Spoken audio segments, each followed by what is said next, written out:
식사가 잘못됐습니다. 서장. 인체의 메커니즘을 따르는 최강의 식사. 혈당치 관리가 최대의 열쇠다. 이제 혈당치라는 말은 웬만한 사람이면 다 알고 있다. 직장에서 실시하는 건강검진에서도 공복 혈당치나 최근 한두 달 사이에 혈당치의 추이를 보는 헤모글로빈 A1C 수치를 재는데 이런 수치가 높으면 당뇨병이 의심된다. 그런데 이 혈당치가 사실은 당뇨병뿐 아니라 건강 상태의 모든 것을 결정한다고 해도 과언이 아니다. 무엇보다 혈당치가 높은 상태가 비만을 만든다. 자세한 메커니즘은 이 장에서 설명하겠지만 살이 찐 것은 기름진 음식을 먹었기 때문이 아니라 혈당치가 올랐기 때문이다. 거꾸로 혈당치를 낮출 수 있다면 고기를 먹든 튀김을 먹든 살이 찌지 않는다. 살찐 사람이 의사에게 살을 빼라는 말을 듣는 것은 비만이 만병의 근원이라는 데 의심의 여지가 없기 때문이다. 뇌질환이나 심장질환, 암, 치매 등 무서운 질병은 모두 비만과 관련이 있다. 한편으로 당뇨병 환자는 이런 질병에 걸리는 비율이 높은 것으로 밝혀졌다. 다시 말해 애초에 혈당치가 높다는 것 자체가 몸에 온갖 나쁜 일을 일으키는 것이다. 혈당치가 높으면 면역력이 떨어지는 데다 몸속에서 최종 당화 산물 AGE라는 유해물질이 만들어져 여기저기에서 노화까지 진행된다. 혈당치가 높으면 혈관과 내장은 물론 피부 등 외모까지 상하고 만다. 또 혈당치가 안정되지 않으면 초조감, 졸음, 권태감, 욕지기, 두통 같은 불쾌한 증상도 생긴다. 그야말로 혈당치는 건강관리의 가장 큰 열쇠라고 할 수 있다. 이러한 사실을 안다면 자신의 혈당치에 무관심할 수 없다. 해외 프로축구팀에서 활약하는 어느 일본 선수는 기량을 최대한 발휘하기 위해 프리스타일 리브레라는 기기를 이용해 혈당치를 조절한다. 리브레는 본래 당뇨병 환자용으로 개발되었지만 의식 있는 사람들은 건강관리를 위해 사용한다. 지적인 직장인이 근거 있는 건강법을 실천하고 싶다면 혈당치를 조절한다라는 명제를 명심해야 한다. 혈당치를 조절하려면 무엇보다 식사에 유의할 수밖에 없다. 그런데 지적인 직장인들 다수가 탄수화물이 듬뿍 들어있는 마실 필요도 없는 음료수를 들이킴으로써 아침부터 혈당치를 대폭 올린다. 혈당치를 올리는 것은 전적으로 탄수화물이며 지방이나 단백질은 혈당치를 올리지 않는다. 버터로 구운 고기를 잔뜩 먹어도 혈당치는 올라가지 않고 혈당치가 올라가지 않으므로 살도 찌지 않는다. 반면에 고작 한 병의 음료수가 혈당치를 급격하게 올리고 비만을 초래해 건강을 해친다. 거기에는 다량의 탄수화물이 들어있기 때문이다. 탄수화물은 당질이라는 말로 바꿔 쓸 수 있는데 실제로 탄수화물이 가득 든 청량음료에 탄수화물 몇 그램이 아니라 당질 몇 그램이라 표기한 것도 있으므로 헷갈리기 쉽다. 건강한 사람의 혈당치는 공복일 때 80에서 90mg/dL 전후다. 여기에 밥이나 빵을 포함한 식사를 하면 1시간 후에 120 정도까지 올라가다가 이윽고 천천히 내려간다. 이렇게 완만한 곡선을 그리면 괜찮지만 액체로 다량의 탄수화물을 섭취하면 큰일이 벌어진다. 액체 상태의 탄수화물은 입에 들어가자마자 혈당치를 올리기 시작해 30분 후에는 정점에 다다른다. 캔커피 하나를 마시면 당뇨병이 없는 건강한 사람도 30분 후에 혈당치가 140 정도까지 치솟는다. 이것을 혈당 스파이크라고 한다. 혈당 스파이크가 일어나면 이번에는 롤러코스터처럼 단숨에 하강해 혈당치가 극도로 낮은 상태가 되고 만다. 이때 몸속에서 일련의 변화가 일어난다. 혈당치가 급격하게 올라가면 세로토닌이나 도파민 같은 뇌 내 물질이 분비되어 기분이 들뜬다. 바로 이런 이유로 업무 시작 전에 정신을 차리려면 커피를 마셔야 한다는 오해가 생긴 것이다. 이렇게 만족도가 최대치에 이르러 기분이 들뜨는 지점을 지복점이라 한다. 영어로 블리스 포인트라고 했네요. 한편으로 혈당치가 급격히 올라간 것을 알아차린 몸은 그것을 낮추기 위해 췌장에서 다량의 인슐린을 분비하게 되고 그 결과 혈당치가 급격하게 떨어진다. 혈당치가 크게 떨어지면 들뜬 기분이 단숨에 가라앉으면서 초조하거나 톡이나 졸음이 느껴지는 등 불쾌한 증상이 나타난다. 그러면 다시 그 들뜬 기분을 느끼고 싶다는 듯이 혈당치를 올리는 탄수화물을 원하게 되어 같은 과정을 반복하게 된다. 이것은 탄수화물 중독이라는 뇌가 이상한 상태에 빠지는 매우 심각한 증상이다. 그러나 정작 중독에 빠진 당사자 자신은 그런 사실을 전혀 자각하지 못한다. 혈당치의 급격한 변화는 탄수화물 중독을 불러일으킬 뿐 아니라 하루의 업무 성과도 눈에 띄게 떨어뜨린다. 혈당치가 70을 밑돌면 도무지 일에 집중할 수 없는 상태가 되며 거기서 더 내려가면 크게 불쾌감을 느끼게 된다는 것을 알 수 있다. 하지만 건강검진에서는 공복 혈당치나 헤모글로빈 A1C 수치를 측정할 뿐 혈당치의 하루 동안의 변화를 조사하지는 않는다. 이런 이유로 대부분의 사람들은 자기 몸속에서 혈당 스파이크가 일어났다는 것을 알아차리지 못하는 경우도 많다. 건강검진에서 공복 혈당치나 헤모글로빈 A1C 수치의 이상이 발견되면 실제로 당뇨병인지 아닌지 확인하기 위해 당 부하 검사를 받게 된다. 이 실험 결과는 우리에게 매우 중요한 사실을 보여주었는데 건강한 피험자 중 150분, 180분이 지나고 나서 저혈당 상태에 빠지는 사람이 많이 나타난 것을 볼 수 있다. 20대 남성은 150분 후에 혈당치가 55, 40대 남성은 180분 후에 혈당치가 58이라는 저혈당 상태를 보였다.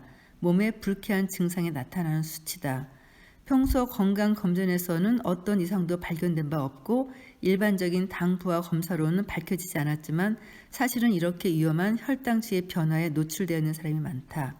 원인은 평소에 보이지 않는 설탕을 과식하는 생활에 있으며 현대의 직장인 다수가 동일한 환경에 놓여 있다. 건강한 사람은 혈당치가 오르면 그것을 낮추기 위해 췌장에서 인슐린이 분비된다. 인슐린이 분비됨으로써 혈당치가 억제되어 당뇨병에 걸리지 않게 되는 것이다. 그러나 혈당치와 분비되는 인슐린의 양은 본래 평형을 이루지만 혈당치와 인슐린 양이 평형을 이루지 못하는 건강한 사람이 많아지고 있다. 끊임없이 캔커피와 같은 탄수화물을 섭취하면 인슐린의 분비가 늦어지고 쉽다. 정상인이라면 액체 탄수화물을 섭취했을 때 신속하게 30분 후에 인슐린이 나온다. 하지만 캔커피 같은 음식을 계속 섭취하면 췌장이 약해져 좀처럼 인슐린이 나오지 않게 되고 그런 동안 혈당치가 쭉쭉 올라간다. 그렇게 치솟은 혈당치에 반응하여 다량의 인슐린이 뒤늦게 나오는 바람에 이번에는 혈당치가 지나치게 떨어지고 마는 것이다. 인슐린을 분비하는 기관은 췌장이지만 그 지령을 내리는 것은 뇌다. 본래 혈당치와 인슐린의 양은 평행 상태를 이루어야 하는데 그렇게 되지 않는 것은 뇌가 이상해졌다는 증거다. 이런 반응성 저혈당은 청량음료 같은 음식을 좋아하는 사람에게서 흔히 나타나는 증상으로 미국에서는 이미 잘 알려진 개념이다. 반응성 저혈당의 증상은 만성적인 피로감을 비롯해 졸음, 불안, 두근거림, 의욕부진, 어지럼증, 욕지기, 두통, 초조감, 눈의 따끔함 등 다양한 형태로 나타난다. 하나같이 금세 주저앉다가 느닷없이 화를 내는 현대인의 모습에 비춰보면 납득할 만한 증상들이다. 그럼 이런 사태를 방치하면 어떻게 될까? 캔커피나 청량음료처럼 탄수화물이 듬뿍 든 음료를 마시고 혈당치가 급격히 오르고 그것을 알아채는 몸이 췌장에서 인슐린 분비해 혈당치를 내린다는 사실은 이제 알았을 것이다. 하지만 췌장의 노력에도 한계가 있다. 너무 혹사당하다 보면 이내 움직임이 둔해져 당뇨병이 발생한다. 또 췌장이 전혀 기능하지 않아 인슐린이 바닥나면 캔커피만 마셔도 혈당치는 500, 1000으로 쭉쭉 오르게 된다. 혈당치가 800이 넘으면 졸도해서 생명이 위태로워진다. 그런데 혈당치를 올리는 주범이 캔커피나 청량음료만은 아니다. 요구르트나 시리얼 등 이른바 건강식품으로 알려진 것을 먹음으로써도 하루에 40술 이상의 설탕을 섭취할 수 있다. 아침에 눈을 뜨면 몸이 몹시 나른하고 설탕이 당긴다. 설탕을 섭취하면 뇌가 맛있다고 느낀다. 행복감이 느껴지고 45분쯤 기분이 들뜬다. 그 후 다시 몸이 나른해져 집중력이 떨어지고 초조해진다. 다시 설탕이 맹렬하게 먹고 싶어진다. 설탕 중독에 걸린 사람의 상태랍니다. 그리고 설탕, 당은 즉 탄수화물입니다. 그리고 탄수화물을 섭취함으로써 혈중 포도당이 과잉 상태에 이르면 중성 지방으로 형태가 바뀌고 지방세포 등에 축적되면서 살이 찌는 가장 큰 원인이 되는 겁니다. 설탕이 들어간 과자나 청량음료는 물론 밥이나 빵, 면류에서 섭취하는 탄수화물을 어떻게 줄일 것인가? 이것이야말로 비만과 온갖 질병을 막게 하는 핵심 과제라고 볼 수 있습니다. 이번 장에서는 최신 의학에 근거한 새로운 상식과 몸에 좋은 먹거리에 대한 내용을 항목별로 정리해서 소개해 드리려고 합니다. 먼저 새로운 상식 하나, 탄수화물이 살찌는 주된 원인이다. 살이 찌는 주된 원인은 탄수화물이다. 기름을 듬뿍 써서 조리한 육류나 생선은 먹어도 살이 찌지 않는데 밥을 먹으면 쉽게 살이 찐다. 새로운 상식 두 번째, 칼로리와 비만은 무관하다. 이른바 칼로리설을 주장하는 영양사는 소비 칼로리보다 섭취 칼로리를 줄이면 살이 빠진다고 하지만 우리 몸은 그렇게 단순하지 않다. 비만은 혈당치가 올라감으로써 일어나는 현상이며 혈당치를 올리는 탄수화물을 삼가면 자연스럽게 살이 빠진다. 이것이 비만의 진실이다. 새로운 상식 세 번째, 지방은 먹어도 살찌지 않는다. 지방은 과식하면 변으로 배출되어 의외로 몸속에 남지 않는다. 반면에 탄수화물은 100% 몸속에 흡수된다. 게다가 우리 몸속 세포를 덮고 있는 세포막은 지질로 만들어져 있어 질 좋은 기름을 섭취하는 것은 매우 중요한 일이다. 쓸데없이 지질을 피하다 보면 도리어 건강을 해치고 만다. 새로운 상식 네 번째, 콜레스테롤 수치는 식사로 바뀌지 않는다. 콜레스테롤은 대부분 간에서 만들어지고 식사에 의한 것은 10%에 불과하다. 즉 식사로 콜레스테롤 수치를 조절하려는 노력은 헛된 일이나 다름없다. 새로운 상식 다섯 번째, 단백질 보충제가 신장을 망친다.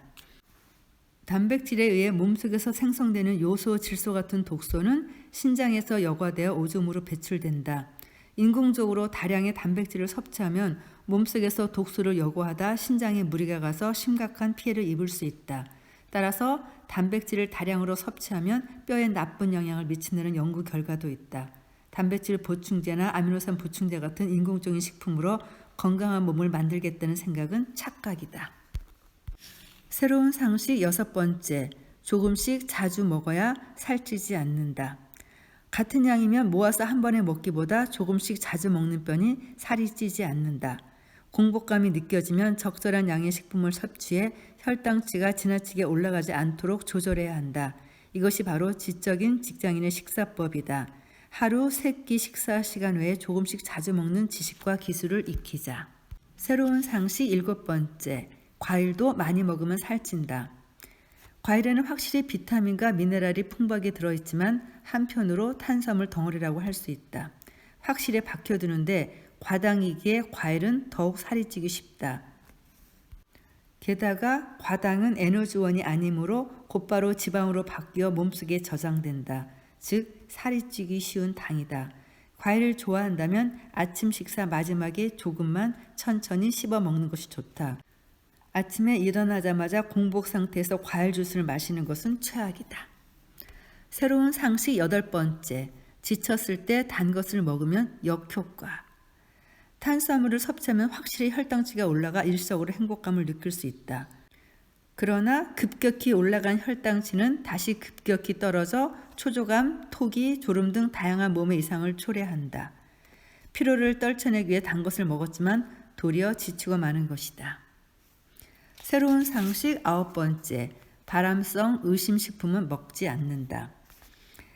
햄, 소시지, 베이컨 같은 가공육에는 발암성이 있다는 사실이 세계보건기구의 발표로 밝혀졌다. 그러나 발암성 식품의 판매를 규제하기는커녕 어디까지나 소비자의 선택에 맡겨져 있다. 지금 시점에서 안전하다고 밝혀진 것만 먹자. 새로운 상식 열 번째, 운동은 식후에 바로 하는 것이 좋다. 탄수화물을 먹으면 혈당치가 올라가지만 식후에 바로 운동을 하면 혈당치 상승을 억제할 수 있다. 탄수화물을 많이 섭취했을 때는 식후에 바로 운동을 해서 혈당치 상승을 억제한다면 비만을 확실하게 막을 수 있다. 그럼 이번에는 몸에 좋은 음식 10가지를 소개해 드리겠습니다. 몸에 좋은 음식 첫 번째, 올리브유. 빵이나 파스타 같은 탄수화물과 올리브유를 함께 먹으면 혈당치의 상승을 억제할 수 있다. 올리브유는 그대로 한 숟가락 먹어도 되고 다양한 요리에 조미료로 사용해도 된다. 단 품질은 따져볼 필요가 있는데 엑스트라 버진 올리브유가 좋다. 몸에 좋은 음식 두 번째, 견과류. 호두, 아몬드, 캐슈너트, 계암, 피스타치오 등 견과류에는 비타민, 미네랄, 식이섬유, 불포화 지방산 등 몸에 좋은 성분이 가득 들어가 있다. 출출할 때를 대비해 견과류를 책상 서랍에 상비해 두는 것도 좋은 습관이다. 몸에 좋은 음식 세 번째, 와인. 폴리페놀이 듬뿍 들어있는 레드 와인은 강력한 항산화 작용을 하고 화이트 와인은 미네랄 성분의 영향으로 체중 감량 효과가 있다는 사실이 밝혀졌다. 열심히 일하고 있다면, 술을 마실 수 있는 체진이라면 와인을 좀 더 즐겨보는 것도 좋다. 몸에 좋은 음식 초콜릿, 단 카카오 70% 이상을 고른다. 초콜릿이라고 해서 다 좋은 것은 아니다. 초콜릿의 카카오 비율이 낮고 대부분 탄수화물과 지주로 되어져 있는 것은 오히려 비만의 원인이 되고 있다. 내가 환자들에게 권하는 것은 카카오 함유량 70% 이상의 초콜릿이다. 몸에 좋은 음식 다섯 번째, 콩. 건강을 생각할 때 콩은 완벽한 식품이다. 콩에 많이 함유된 이소플라본은 항산화 물질인 폴리페놀과 동일한 작용을 해 유해 물질인 AGE를 낮추어준다. 두부나 낫또 같은 콩 제품은 매일 먹어야 한다. 몸에 좋은 음식 여섯 번째, 치즈. 치즈는 건강을 위해 적극적으로 먹어야 할 식품이다. 다만 인공적으로 굳힌 가공 치즈는 피하고 천연 치즈를 고르는 것이 좋다. 이때 염분이 지나치게 많지 않은 제품으로 고른다. 몸에 좋은 식품 일곱 번째, 블루베리. 과일 중에 가장 권장할 만한 것이 블루베리다. 베리류에는 라즈베리, 크랜베리 등 여러 가지가 있지만 그중 블루베리의 효능이 탁월하다. 블루베리에는 폴리페놀의 일종인 안토시아닌이 풍부하게 들어있어 노화를 촉진하는 AGE라는 물질을 줄여주는 효과가 있다.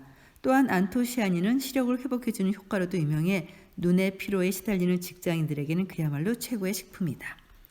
몸에 좋은 식품은 여덟 번째, 커피. 일본에서는 커피가 동맥경화를 억제하고 노화를 방지한다는 연구 결과도 있다. 하지만 이것은 어디까지나 간 내린 커피를 설탕이나 크림을 넣지 않고 마실 때의 이야기다. 설탕을 듬뿍 넣지 않고는 마실 수 없다면 아예 커피를 마시지 않는 것이 좋다. 몸에 좋은 식품 아홉 번째, 식초. 혈압을 낮추고 피로 회복에 좋다. 식초는 곡물이나 과일 등이 발효되면서 만들어준다. 식초에 혈당치를 낮추는 효과가 있다는 것은 익히 알려진 사실이고 식품 속 AGE를 낮춰주고 혈압을 떨어뜨리는 사실도 밝혀졌다. 중요한 것은 천연 양조 식초를 골라야 한다는 점이다. 일반 슈퍼마켓 진열대에 있는 화학조로 합성된 합성 식초는 피하는 것이 좋다. 몸에 좋은 음식 열 번째, 날것. 식재료는 가열하면 변질된다. 생선이나 채소 등 기생충 걱정이 없는 먹거리는 열을 가하지 않고 되도록 날로 먹는 것이 좋다.